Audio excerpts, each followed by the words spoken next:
स्वागत है आप सभी को नकाइमो के एपिसोड नंबर 6 में। एपिसोड के स्टार्टिंग में हम मे का पास्ट का सीन देखते हैं। मे यहाँ पर कैफे में एक लेडी और उनकी बच्ची को स्वागत करती है। देन हम प्रेजेंट का सीन देखते हैं। मे यहाँ पर बैठी हुई होती है, तभी यहाँ पर सोगो आ जाता है और वो उससे कहता है क्या तुम कैफे बंद करके अमेरिका जाने वाले हो? मुझे ये खबर न्यूज़पेपर क्लब से मिली। मैं ये चीज सुनकर काफी हैरान होती है क्योंकि उसे लगा था कि सोगो उससे इस फोन के बारे में पूछने के लिए आया था। सोगो आगे कहता है तुमने कहा था कि वो जगह तुम्हारी मॉम की यादों से भरी हुई है और तुमने उसे वापस खरीदने के लिए काफी परेशानी भी उठाई थी, तो तुम ऐसा क्यों कर रही हो? मैं कहती है क्योंकि मैं अपने पापा से वादा की थी। मुझे लगता है शायद वो चाहते हैं कि मैं पढ़ाई के ऊपर अपना ज्यादा ध्यान दूं। ऐसा करने के लिए मुझे अमेरिका जाना पड़ेगा, जिससे मुझे मेरी कैफे भी बंद करना पड़ेगा। सोगो कहता है पर तुमने तो कहा था कि कैफे बहुत ही अच्छा चल रहा है। मैं कहती है हाँ, पर आगे जाके ये बैंकरप्ट हो जाएगा। भले ही मैं मैथ में अच्छी हूँ पर बिजनेस में इतनी अच्छी नहीं। सोगो यहाँ पर सोचता है यहाँ पर असल दिक्कत बिजनेस नहीं है। दिन वो मैं से कहता है कैफे में बहुत सारे कस्टमर लाने में मैं तुम्हारी मदद करूंगा। ये सुनकर मैं काफी हैरान होती है। नेक्स्ट टाइम देखते हैं मैं यहाँ पर सोगो के बारे में ही सोच रही होती है और कहती है सोगो मेरी कैफे को रीऑर्गेनाइज करना चाहता है। आखिर मैं क्या करूँ? क्या मुझे उसकी मदद लेना चाहिए? पर कुछ भी हो जाए कैफे को बैंकरप्ट होने से कोई भी नहीं रोक सकता। नेक्स्ट हम सोगो को देखते हैं। कानागी उसके पास आकर कहते हैं तुम क्या कर रहे हो? सोगो कहता है एक एडवर्टाइजमेंट पोस्टर के लिए एक ड्राफ्ट बना रहा हूँ। दिन वो इसे बना के मांगा क्लब में जाने लगता है। दिन वहाँ पर एक बंदा जिसका नाम है तनाका उसे ये पोस्टर देख के कहता है क्या तुम इस जैसा एक एडवर्टाइजमेंट पोस्टर बना दोगे? मैं तुम्हें रिक्वेस्ट करता हूँ। नेक्स्ट हम देखते हैं सोगो न्यूज़पेपर क्लब में आ जाता है और वहाँ के प्रेसिडेंट से कहता है मैं इंटरव्यू के लिए तैयार हूँ, पर उससे पहले तुम्हें ये लिरिकल सीटर के एडवर्टाइजमेंट को अपने न्यूज़पेपर में पब्लिश करना होगा, जिस पर प्रेसिडेंट मान जाती है। नेक्स्ट हम देखते हैं सोगो यहाँ पर एडवर्टाइजमेंट के लिए और क्या कर सकता है सोच रहा होता है। कानागी उससे कहते हैं तुम इसके लिए काफी ज्यादा मेहनत कर रहे हो। तभी मैं यहाँ पर कोने को ये कैट कॉस्ट्यूम पहना के यहाँ पर ले आती है। तभी सोगो यहाँ पर उसे देखकर काफी ज्यादा शर्मा रहा होता है। तभी कानागी कोने को कहते हैं तुम तो एक पढ़ाकू स्टूडेंट हो, मुझे नहीं लगता तुम एक अच्छी वेट्रेस बन सकती हो। इस पर कोने गुस्सा हो जाती है और उसके पास आकर कहते हैं मैं एक अच्छी वेट्रेस बन सकती हूँ। पर कानागी इस पर उसकी और भी मजाक उड़ाने लगती है। इस पर कोने और भी ज्यादा गुस्सा हो जाती है और कहते हैं मैं सही मायने में एक मोमो वेट्रेस बन के तुम्हें दिखा दूंगी। और ऐसा गुस्से में कहने की वजह से उसकी पूंछ खड़ी हो जाती है, जिससे उसकी अंधेरी गुफा एक्सपोज हो जाती है और सोगो उसे इसे देखकर काफी शर्माने लगता है। कोने इस पर काफी शर्मिंदा हो जाती है और सोगो से कहते हैं क्या तुमने देख लिया? सोगो कहता है नहीं नहीं, भले वो मेरे नजर में आया पर मैं नहीं देखा। इस पर कोने काफी ज्यादा शर्मिंदा हो जाती है और मैं से कहती है आखिर इस पूंछ के साथ क्या दिक्कत है? मैं इस पर कहती है इसमें एक स्पेशल मैकेनिज्म है जिससे ये पूंछ तुम्हारे इमोशन के हिसाब से हिलता रहता है। आगे कानागी कहती है जबकि मैं कोने की गंदी लड़कियों वाली पैंटी देख ली हूँ तो मैं यहाँ से जा रही हूँ। कोने इस पर फिर से गुस्सा हो जाती है और कहती है मैं गंदी लड़कियों वाली पैंटी नहीं पहनती, जिससे उसकी पूंछ फिर से खड़ी हो जाती है और सोगो फिर से उसकी देख लेता है। नेक्स्ट हम देखते हैं कोनिताची इन दोनों को खाना बनाना सिखा रही होती है। सोगो उससे कहता है तुम तो बहुत ही अच्छा खाना बनाती हो। तभी मैं कहती है खाने का सबसे ज्यादा मायने रखता है खाने का टेस्ट। तभी तेंदो अचानक से वहाँ पर कहीं से आके उस खाना को खाने के बाद कहती है चिंता मत करो, ये खाना बहुत ही ज्यादा डिलीशियस है। मैं कहती है ठीक है, मैं इस डिश को दबंग छोटी बहन की हाई क्लास ऑमलेट के नाम से अपने मेन्यू में ऐड करती हूँ। कोनिताची कहती है क्या कहा? दबंग? मैं कोई दबंग नहीं हूँ। मैं कहती है चिंता मत करो, दबंग होने का अपना एक अलग पहलू होता है। आगे कोनिताची इन दोनों को कहती है ये नाम अच्छा नहीं है, मैं कोई दबंग नहीं हूँ। पर इस पर ये दोनों कुछ भी नहीं कहते, जिस पर कोनिताची रोने लगती है। नेक्स्ट हम देखते हैं कोनो यहाँ पर अपनी पूंछ को संभालने की प्रैक्टिस कर रही होती है और सोगो यहाँ पर इसमें उसकी मदद कर रहा होता है। सोगो उससे कहता है शांत रहो, अगर तुम शांत रहोगे तो पूंछ को अच्छे से संभाल पाओगे। कोने ही कहते जब मैं लोगों के सामने इस पूंछ को पहनने के बारे में सोचती हूँ तो मुझे काफी शर्म आती है। तभी उसकी पैर में मोच आ जाती है जिससे वो गिरने वाली होती है, लेकिन सोगो उसे गिरने से बचा लेता है। आगे कोने काफी ज्यादा शर्मा जाती है जिससे उसकी पूंछ पूरा ही खड़ा हो जाता है। मैं ये देखकर कहते तुम तो बड़े ही इंटरेस्टिंग मोई पैंटी पहनी हुई हो, चलो मैं इसकी ड्राइंग बना देती हूँ। तभी कोने सोगो से कहते इस पूंछ का कुछ करो। सोगो कहता है ठीक है। ऐसा कहकर वो उस पूंछ को पकड़ लेता है। तभी कोने इस पर काफी शर्मा जाती है और कहती है वहाँ पर नहीं। सोगो कहता है तो फिर क्या यहाँ पर? कोने कहती नहीं वहाँ पर भी नहीं। इस पर सोगो बार बार हर जगह से उस पूंछ को पकड़ने लगता है, जिससे कोने की शर्म के मारे हालत खराब हो चुकी होती है। नेक्स्ट अगले दिन हम देखते हैं सोगो यहाँ पर सभी को कैफे की स्लिट्स बांट रहा होता है। तभी तो फर्स्ट ईयर की लड़कियां सोगो के पास आते हैं और वो सोगो को ओनीचान सेंपाई कह रहे होते हैं। सोगो इस पर उन दोनों से पूछता है तुम दोनों मुझे इस नाम से क्यों बुला रहे हो? इस पर वो दोनों कहते हैं फर्स्ट ईयर की सभी लड़कियां तुम्हें ओनीचान सेंपाई बुलाते हैं क्योंकि सभी को लगता है कि तुम्हारे अंदर एक बड़ा भाई जैसा हो रहा है। दिन वो दोनों बाइक के यहाँ से चले जाते हैं। तभी कुरुमी यहाँ पर आ जाती है और सोगो से कहती है तुम्हारी इतनी मदद के लिए शुक्रिया,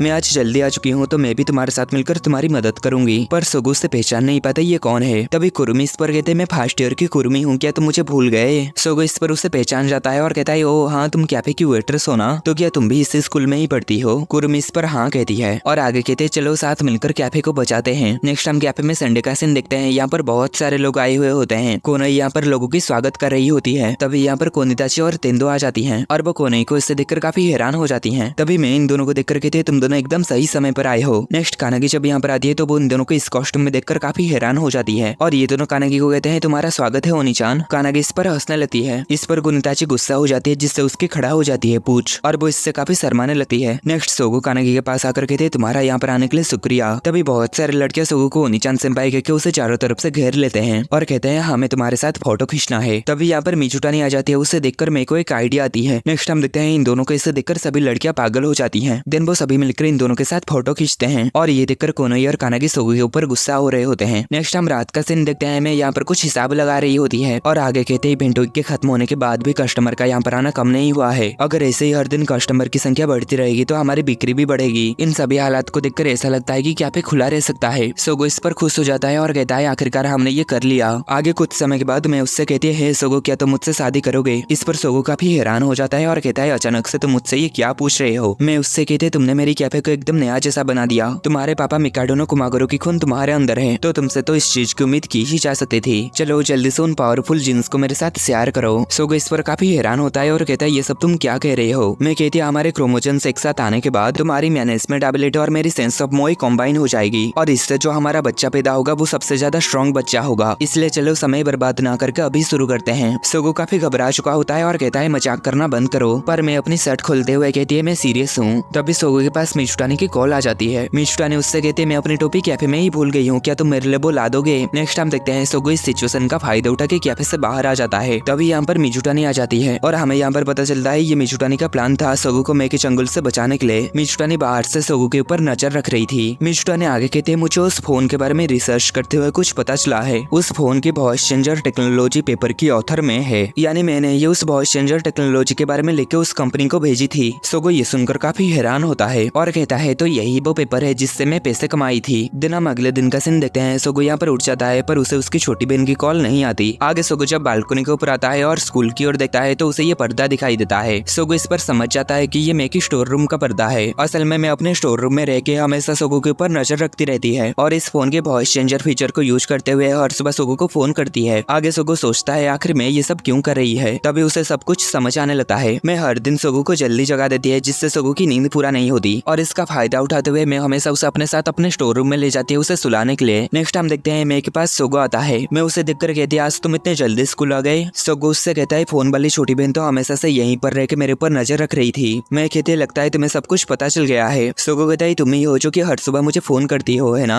और ये वॉइस चेंजिंग टेक्नोलॉजी तुम ही बनाई हो जिस वजह से तुम्हारे पास ये फोन है। मैं कहती है जबकि तुम मेरे बारे में बहुत कुछ जान चुके हो तो मुझे और ज्यादा एक्टिंग करने की कोई जरूरत नहीं। मैं आगे कहती है मैं एक गलती कर दी। तुमने जब कहा कि हमें कैफे को रीऑर्गेनाइज करने के लिए साथ मिलकर काम करना चाहिए तो मुझे लगा कि तुम्हें मुझ में इंटरेस्ट है, लेकिन तुम तो मुझे बहुत ही जल्दी रिजेक्ट कर दिए। आगे सोगो कहता है क्या तुम्हें याद है डैड के फ्यूनरल के दिन क्या हुआ था। मैं कहती है हाँ मुझे अच्छी तरीके से याद है, उस दिन मैं तुमसे पहली बार बात की थी। सोगो कहता है हाँ मैं भी उस दिन को नहीं भूला हूँ, उस दिन मौसम बहुत अच्छा था, है ना। मैं भी इस पर कहती है हाँ आसमान पूरा साफ था। ये बात सुनकर सोगो समझ जाता है कि ये वो छोटी बहन नहीं है जो कि फ्यूनरल के दिन उससे मिलने आई थी। आगे सोगो उससे कहता है मुझे तुम पर डाउट हो रहा है। मैं कहती है ओ तो आखिरकार ये एक जाल था। सोगो कहता है हाँ उस दिन आसमान बिल्कुल भी साफ नहीं था, उस दिन बर्फबारी हो रही थी। मैं कहती है तुम्हें कब एहसास हुआ कि मैं सच में तुम्हारी छोटी बहन नहीं थी। सोगो कहता है मुझे अभी इस बात की पूरा यकीन हो चुका है। पहले मुझे ये लगा कि ये अजीब है क्योंकि मेरी छोटी बहन हर सुबह एक ही समय पर क्यों कॉल करेगी। कुछ समय तक इसके बारे में सोचने बाद मुझे ये एहसास हो गया था कि ये मेरी छोटी बहन नहीं है। ऐसा लगता है जैसे कि सब कुछ शुरू से ही प्लान किया गया हो। तभी हमें पास्ट का सीन दिखाया जाता है। मिचुटानी यहाँ पर कह रही होती ये सब कुछ एक प्लान है। वो हर सुबह तुम्हें जगा के तुम्हारी नींद पूरी होने नहीं देती। देन स्कूल में तुम्हें सोने के लिए एक अच्छी जगह देने के बहाने वो तुम्हें अपनी स्टोरेज रूम में ले जाती है और वहाँ पर वो जानबूझकर तुम्हें दिखाती है कि उसके पास कोनोई की जैसे एक फोन है। ये सब सुनने के बाद मैं कहती है पहले तो मैं उस गंदी मैगजीन को चारे के तौर पर यूज करने के लिए रखी हुई थी, पर जब तुम उस चारे में नहीं फंसे मैं कुछ ना कुछ करके तुम्हारे नजर के आगे उस फोन को ला ही दी। तभी हमें पास्ट का सीन दिखाया जाता है जहाँ पर सोगो मिचुटानी को कह रहा होता है मैं की प्लान कैफे की फेलियर को अमेरिका जाने की बहाने के रूप में इस्तेमाल करनी थी। दिन हमें प्रेजेंट का सीन दिखाया जाता है। मैं कहती है तुमने मुझे सच में चौंका दिए हो, मुझे नहीं लगता था तुम सच में मेरे कैफे को बचा पाओगे। तभी पास्ट में मिचुटानी कह रही होती अमेरिका जाने का उसकी प्लान खत्म हो चुका है। उस रात वो तुम्हारे करीब आ गई थी और ये जाहिर है उसे शायद पहले से ही पता था कि तुम उसे एक्सेप्ट नहीं करोगे। तभी प्रेजेंट में मैं कहती है मुझे लगा कि ये एक अच्छा आइडिया होगा, लेकिन जैसे ही मेरी गोल मेरे पास आया मैं हार गई। मैं यहाँ पर एक पल भी और ज्यादा नहीं रह सकते थे, इसलिए मैं अमेरिका भागने की कोशिश की। तभी पास्ट में मिचुटानी कहती है वो भागने की तैयारी कर रही थी और इस बात की इंतजार कर रही थी कि तुम्हें पता चले कि वही तुम्हारी छोटी बहन है। तभी सोगो कहता है वो अपनी सारी एसेट्स को लेकर अमेरिका जाने की उम्मीद कर रही थी। मिचुटानी इस पर कहते हैं क्योंकि इससे तुम्हारी छोटी बहन की पहचान सेफ रहेगा। नेक्स्ट हम प्रेजेंट में देखते हैं। मैं कहते हैं मैं खुद ही तुम्हें ये बताना चाहती थी लेकिन ऐसा लगता है मैं फेल हो गई। गई। सोगो कहता है आखिर तुमने मुझे इस तरीके से धोखा देने की कोशिश क्यों की? मैं आखिर तक इसका पता नहीं लगा सका, पर आखिरकार मुझे ये समझ आ गया है। देनबो मैं के पास आते हुए कहता है तुम मेरी नजरों को मेरी छोटी बहन से हटाना चाहते थे ताकि मैं पीछे न रह जाऊं। मैं कहती मैं अपने मॉम की कैफे में उससे मिली थी जब मैं बच्ची थी।